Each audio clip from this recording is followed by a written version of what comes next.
Today I'd like to look at some points, all of which have been mentioned yesterday, where I can see the possibility, the need for development in the next 10 years. And these issues are terminology. We saw yesterday how there was terminology all over the place in the descriptions of various organizations, the canonical structure of the new PJPs, relationships with ecclesiastical authorities, charism, and formation. Now, the first one, the terminology question. My background was in biology, but also in mathematics, and if you remember back, you probably did set theory at some stage. And the first problem is that public juridic person as a term is far too clumsy to use in general conversation. We use PJP and then it becomes a horrible acronym. But more importantly, it doesn't reflect the dynamism, the purpose, or the evangelical nature of the organizations it encompasses. It's a very static term. Thirdly, it's not an accurate legal definition of the organizational type in question. It's as if we were to congratulate or say that Adam Scott won a sports trophy yesterday. And you need to know more. The term public juridic person refers to a wide class of ecclesiastical entities, including dioceses, parishes, religious institutes, associations of the faithful, funds for mass obligations, scholarship funds, property trusts, and many more. Our PJPs belong to a subset. Here we have PJP as the generic term, which is the big green circle.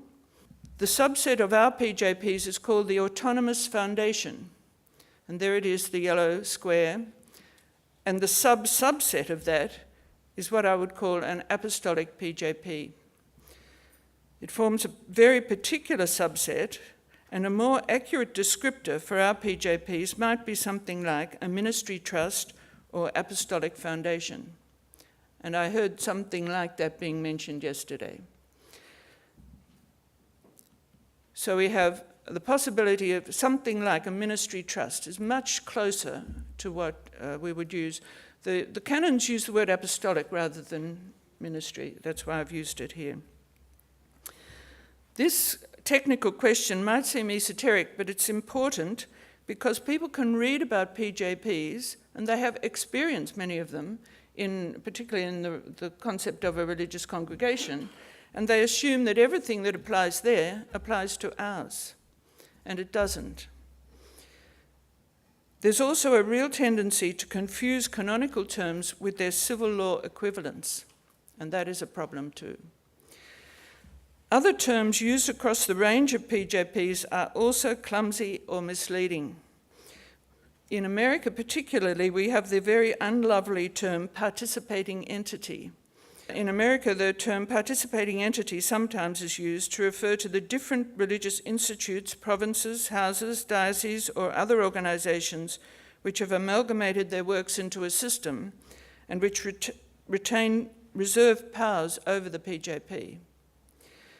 These entities may also be known as sponsors or members. The variety of terms for the persons in the council which governs the PJP itself include terms member, sponsor, steward, trustee, councillor, and director. But these terms are used for different levels of governance in different PJPs. While within each entity, the meaning of their choice of terms can be clear, this confusion and ambiguity makes any general discussion of the PJP quite difficult. Because for some people, the word steward is very general terms. For others, it's a very specific role.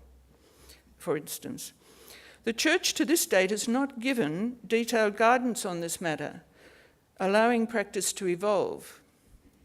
It's possible that there will be a coalescence of terminology in the future in the interests of clarity, and because those planning new PJPs may not be as creative as the pioneers in the field. We have to see.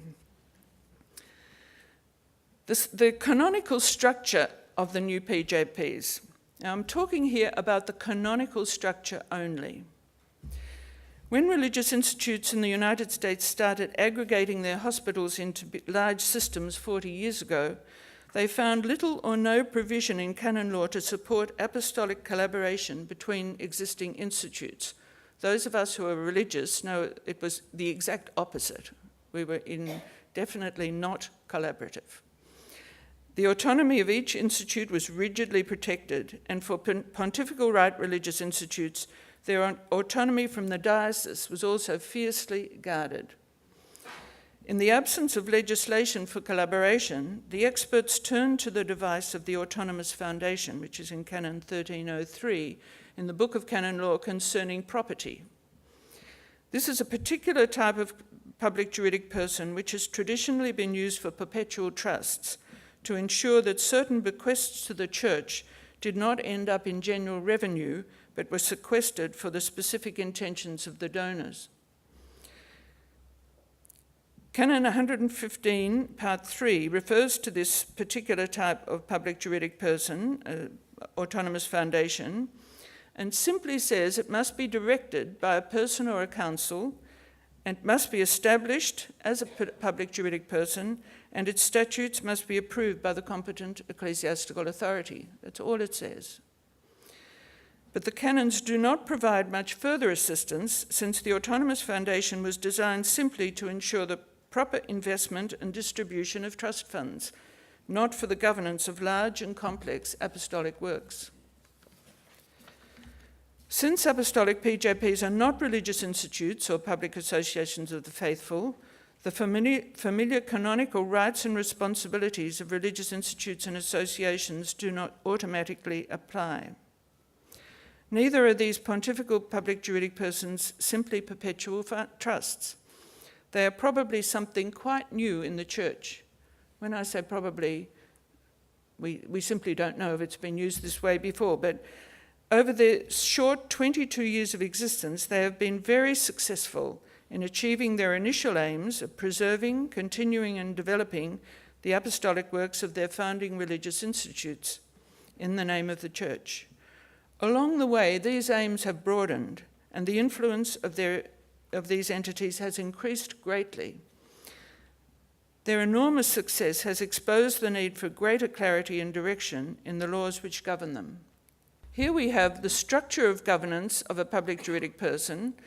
The Holy See is not part of the public juridic person, but it holds certain reserved powers, such as suppression. The sponsors, normally the religious institutes, neither are they part of the public juridic person, but they hold other reserved powers. Sometimes, if it's a large group of sponsors, through a sponsors' council. The trustees, as I have heard it being spoken yesterday, are the PJP Council. That is the council in the canons, which governs the public juridic person, and then you have the apostolic work. Now, whether the trustees are also the board of directors of the civil company or not doesn't change this structure. And as we know from our experience of normal companies and also from other public juridic persons, you can have a whole tree of different nesting public juridic persons within public juridic persons, as you can with companies too. The relationship with ecclesiastical authorities. This is perhaps the most urgent area for careful work. Perhaps the biggest issue for apostolic public juridic persons is the question of their relationship to the ecclesiastical authority, in particular to the local bishop, the conference of bishops, and the apostolic see. There are, of course, other ecclesiastical authorities, but these are the only ones mentioned in the canons that have the right to erect public juridic persons. Because these PJPs have new features, even if they're constructed on a traditional foundation, because healthcare continues to raise difficult ethical questions of public interest, and because their governance is less and less in the hands of religious institutes, local bishops and episcopal conferences are demanding more clarity about their responsibilities in this regard. These questions will become even more pressing as the apostolic PJP is introduced into more countries, especially in Europe, where the civil law situation is quite different, especially regarding corporations and the relationship between church and state, which may require adjustments to the present model. It is to be expected that a process of definition and clarification will take place as the need for apostolic PJPs becomes more pressing. The first question is which ecclesiastical authority should be approached to establish the PJP, and having established it, what ongoing responsibilities for it does this authority continue to exercise? Concerning the identity of the competent ecclesiastical authority for this type of PJP, the Code is silent. Most religious institutes with large apostolic works are of pontifical right. When searching for a way to continue their ministries as their own membership declines, they find themselves resistant to any suggestion that the new entity would be accountable to a diocesan bishop. While there are many historical and current reasons for this reluctance, the fact must be faced that the modern health system simply does not fit the shape of a geographically defined diocese. The resistance is not one way. Diocesan bishops today are also wary of opening themselves up to litigation should they take on governance responsibilities, especially in the area of healthcare. That would be much more so, of course, in the United States than anywhere else. After a long discernment in the 1980s, it was agreed that the Congregation for Institutes of Consecrated Life and Societies of Apostolic Life could grant public juridic person to several health systems which already existed as systems in civil law in the United States. To date, the Holy See has established about 25, only 25 public juridic persons of this sort, of which we have, I think, 3 in healthcare in Australia. We also find in Australia at least 2 PJPs erected by groups of bishops and 1 by a single bishop. I think that covers everything, but the details don't matter. The weak point of the canonical legislation in this regard is the absence of guidance on the amount of control which can or must be exercised over the PJP by the establishing authority. Here, opinions and practices differ. The local bishop does have responsibility for certain aspects of all apostolic works in his diocese. He is also accustomed to exercising extensive authority, described as overall direction, over diocesan organisations, such as public associations of the faithful. His authority is limited to a more hands-off supervision of diocesan religious institutes, which retain their own autonomy over their internal governance, including finances. He has very little authority over the governance of pontifical institutes, except in cases of serious problems. In relation to PJPs, the Congregation for Institutes of Consecrated Life has generally followed the traditional hands-off relationship it has with pontifical religious institutes, only intervening in cases of serious concern, such as defects in Catholic teaching or major problems in governance. Time will tell whether this approach to supervision is adequate. In the current climate of demands for transparency and accountability, this is not an issue which can be neglected. In addition, in the short time that such entities have been in existence, fewer and fewer religious members remain who have the health and capacity to exercise their reserved powers over the PJP.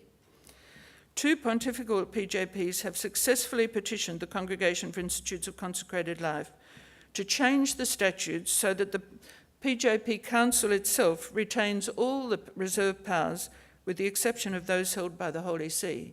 So we have here the Holy See with its reserved powers, the sponsors in the box, and then we have the trustees and the apostolic work. But for an autonomous PJP, of which there are only 2, the Holy See has its reserved powers, the same as before. The trustees have all the others, all the other powers, and the apostolic work. So that's what we're talking about when we refer to these 2 bodies that exist in the United States of America. The appointment of the trustees or councillors and all other acts of extraordinary administration previously under the control of the Religious Institute are now within the competence of the PJP Council. This means that these apostolic works are not subject to any ecclesiastical authority except the Holy See. This is in fact something very new, because the traditional shape of the church doesn't work like this. It works either through religious institutes or through dioceses. While there are no practical difficulties, none at all as far as I can see, with this new creature, the Congregation for Institutes of Consecrated Life now questions whether it has the competence over a body which has no legal connection to a religious institute, whether its charter allows it to continue this role here of exercising the reserved powers. As a result, the dicastery has indicated a need to work with other departments of the Curia to find a resolution of this doubt, since it is aware that more and more situations have already arisen and will continue to arise where the religious are not able to continue their supervisory role. So this is only chapter 1 of the story. This is an important issue, and it may have profound implications for the future governance of PJPs. It could mean that these new PJPs, or new ones in the future at least, will be placed under the jurisdiction of a completely different department of the Curia, or under an interdicasterial committee of the Curia. We are simply not in a position at this present time, even to make an intelligent guess as to what the outcome might be. But it does create a big question mark. The second issue about ecclesiastical authority concerning these PJPs is the responsibility of the local bishop over the apostolic works in his diocese. While his authority over all apostolates in his diocese is clear in the canons, in the case of large PJPs, bishops can be unsure about who to contact when issues arise. That's a practical difficulty which can be solved, but it does exist. But moreover, there is concern about the role of the diocesan bishop concerning matters of governance when the central office of the pontifical PJP is located in his diocese. And that's quite a different matter. While good relationships and communication can prevent problems in practice, the lack of clarity about the canonical situation needs attention. Fourth, the charism. The patrimony of each religious institute is a precious gift, consisting of the intentions of the founder, the purpose and nature of the institute, and its sound traditions. We see these gifts in action everywhere as religious institutes enrich the church with a wide variety of ways in which to express the good news of Jesus. The question arises then about the place of this aspect of a religious institute when its traditional works are passed on to non-members, or to a conglomerate in which the gifts of the various founding institutes must of necessity merge to at least some degree. Being a part of the church and acting on behalf of the church, every PJP has a claim to the gifts of which St. Paul refers in his letter to the Corinthians. There are many gifts of the one Spirit. In the USA in particular, where these conglomerate PJPs are mainly found, the leaders of these PJPs exercise their ecclesial responsibilities by developing mission statements in a context of serious discernment. These statements, enshrined in the statutes, define the spirituality and philosophy which will inform the apostolic work. Nevertheless, we can no longer speak of the charisms of the individual religious institutes, but something new, which is evolving as part of the church and not restricted to religious life. Questions arise about the responsibility of the religious institute and the church as a whole in protecting and valuing these charisms. And a charism is never a fixed static entity, it grows as it goes. One would hope that this charismatic element of the apostolic PJP would be recognised somehow in future legislation as central to its identity. And formation. The dictionary defines a steward as a person who acts as a surrogate of another or others, especially by managing property, financial affairs, an estate, etc. The term is used in Scripture in this sense, especially in the story of Joseph in Egypt, in the book of Genesis. In the New Testament, however, it's used in a figurative way in the first letter to the Corinthians, chapter 4:1. Think of us in this way as servants of Christ and stewards of God's mysteries. And in the first letter of Peter, chapter 4:10, like good stewards of the manifold grace of God, serve one another with whatever gift each of you has received. Thus, our stewardship of an apostolic PJP involves at least two dimensions. Firstly, the responsibility for the property and the works, and secondly, the ecclesial responsibility for a ministry done in Jesus' name, through which the love of God is revealed. These responsibilities, underlying the more measurable aspects, involve spirituality, charism, the gifts of the Holy Spirit, and the manifold grace of God. Clearly, the leaders of public juridic persons, because of their role as stewards, have an obligation to engage in ongoing exploration of what being a steward of the manifold gifts of God means in practice. In my experience of PJPs in action, this area of formation is a work in progress. Those responsible for it are searching for more effective ways of meeting a constantly expanding need, expanding in time as personnel demand more and deeper insights and understandings as they grow in experience of their responsibilities. This is not something like a diploma of education or something that you get at the beginning of your career and it lasts you forever. And expanding in depth as the need for formation is recognised at every level and through every dimension of the organisation. Like all educational enterprises, this is one which will undergo extraordinary transformations in the coming decade. It's an area where the Australian experience and expertise can perhaps offer a valuable contribution internationally. In summary, I suggest that the figure of the public juridic person, as it's applied to apostolic works of religious institutes, is a healthy organism in process of evolution. It is already a successful innovation, but its progress and continuing value will depend, among other things, on the Church's response to the canonical needs I've mentioned.